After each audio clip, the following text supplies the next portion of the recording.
الكلمة أولا لزميلي وأخي محمد الأمين صواب. بسم الله الرحمن الرحيم. نحن نقوم بزيارة رسمية تاريخية المملكة المغربية الشقيقة وفي مدينة العيون بصفة خاصة، فأنتهز هذه الفرصة لأشكر معالي الوزير لإتاحة لنا هذه الفرصة بأن نقوم بهذه الزيارة، وأنتهز كذلك هذه الفرصة لأشكر أهالي هذه المدينة العريقة وعلى رأسها القيادة فيها السيد الوالي لحفاوة الاستقبال وكرم الضيافة.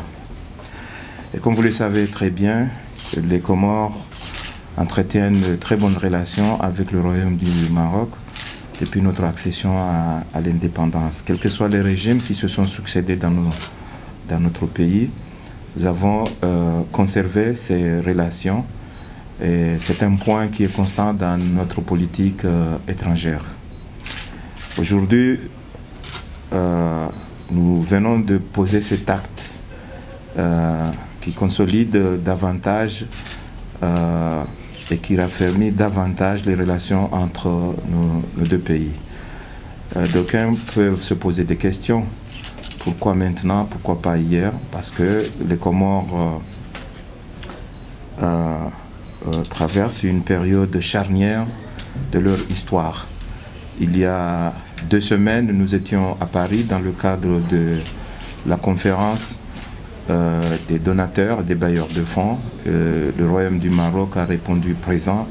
Le Royaume du Maroc, par une forte délégation présidée par son Excellence, mon frère et ami de qualité, le ministre Nasser Bourita, était présent et ont affirmé davantage leur accompagnement des Comores par rapport à la vision du chef de l'État et du gouvernement de faire des Comores un pays émergent à l'horizon 2030.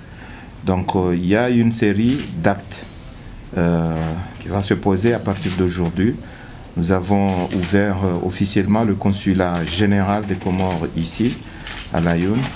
Le mois de janvier, s'il plaît à Dieu, nous allons ouvrir une ambassade à Rabat qui va couvrir non seulement le Royaume du Maroc, mais d'autres pays de la sous-région.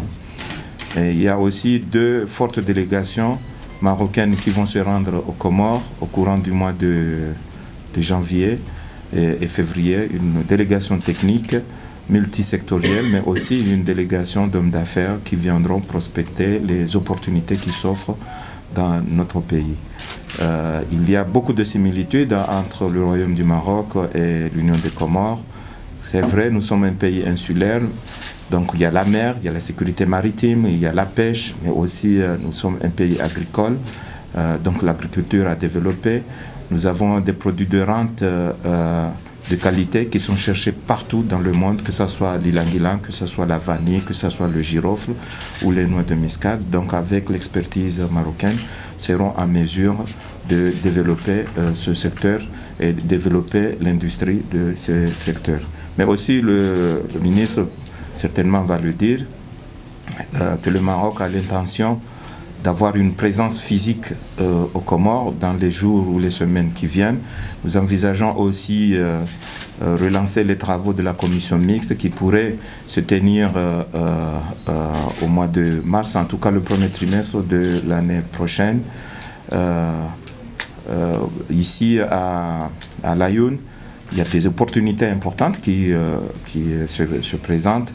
Donc je crois que après discussion avec le Wali de l'Aïoun, nous sommes mis d'accord de voir la possibilité de jumeler cette région avec une des plus importantes régions dans notre pays. Donc vous voyez que ça c'est une diplomatie qui est très active, qui est très soutenue, qui a la bénédiction des chefs d'État de nos 2 pays.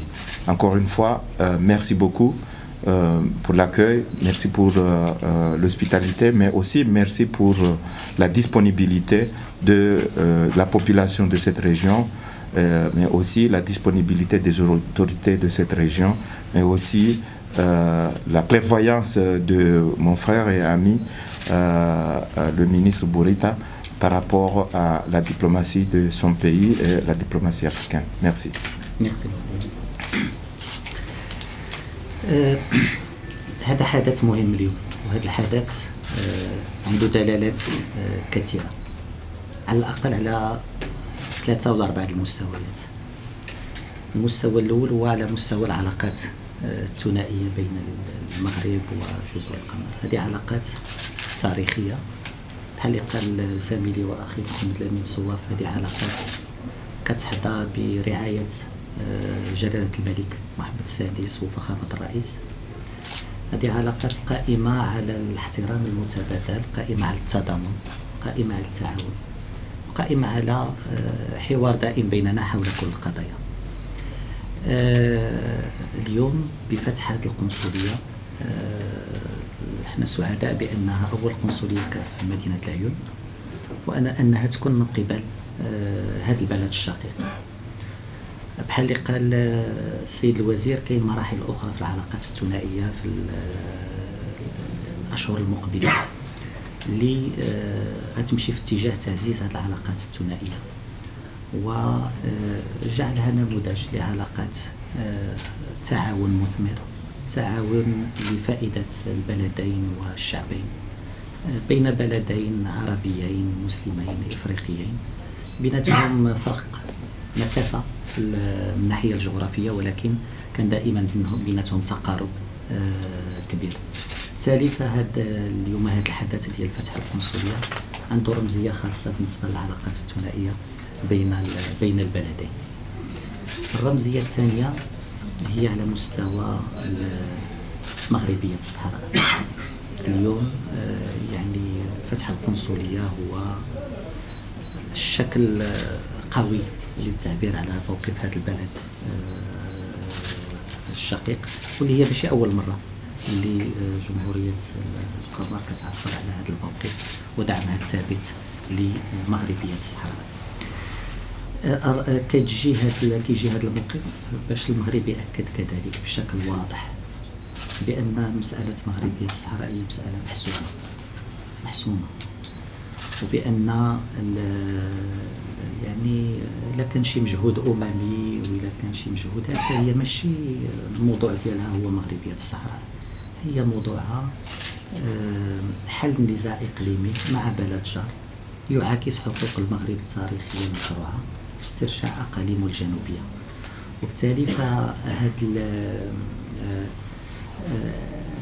فتح القنصلية كيجي في إطار هاد المنطق هذا ديال أن مغربية الصحراء هي مسألة محسومة. غيتبعها خطوات أخرى. أنا خبرت السيد الوالي بأن يمكن يكون من هنا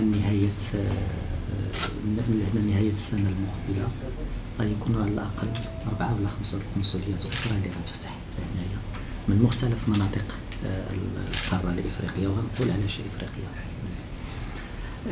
أننا غيكون أنشطة دبلوماسية كثير، غادي يكون اجتماعات اللجان المشتركة مع بعض الدول غتكون في العالم. في شهر فبراير غيكون عندنا المنتدى المغربي ودول جزر المحيط الهادي اللي هو اجتماع على مستوى وزراء الخارجية بين المغرب وواحد 12 دولة غيكون هنا في العيون. وأننا غادي نخلقوا على الأقل في الأقاليم الجنوبية واحد 10 قنصليات ما بين العيون والداخلة. سمعتوا غامبيا عينات على أنها تفتح في الداخلة، وغادي يكون إذا هذه غير البداية باش العيون تكون واحد المحطة دبلوماسية مهمة مثل باقي مدن المملكة المغربية. وهذا عنده واحد الدلالة، واحد الرمزية خاصة. الدلالة الثالثة هي مستنبطة من ما قاله جلالة الملك في خطاب المسيرة الخضراء الأخير في 2019 وفي 2018، أن الصحراء المغربية هي بوابة المغرب نحو إفريقيا. بالتالي منطقي أن الحضور الإفريقي في العيون وفي الداخلة نحاولوا أننا نعزوه، لأن انطلاقا من الأقاليم الجنوبية للمملكة هي مصدر انفتاح المغرب على القارة الإفريقية. وبالتالي فهذه القنصليات ما غيكونش عندها فقط دور قنصلي محض، غيكون عندها كذلك دور اقتصادي مهم، انطلاقا من النظرة لجلالة الملك ورؤية جلالة الملك أن الأقاليم الجنوبية خاصة منطقة العيون والدخلة يكونوا هما مدخل المغرب إلى القارة الإفريقية. بالتالي فهذا الحدث اليوم هو حدث رمزية عنده دلالات مهمة جدا، سواء على مستوى العلاقات الثنائية، سواء على مستوى مقاربة المغرب لمسألة وحدته الترابية، أو سواء فيما يتعلق ب يعني مكانة هذه الأقاليم الجنوبية في السياسة الإفريقية للمملكة المغربية.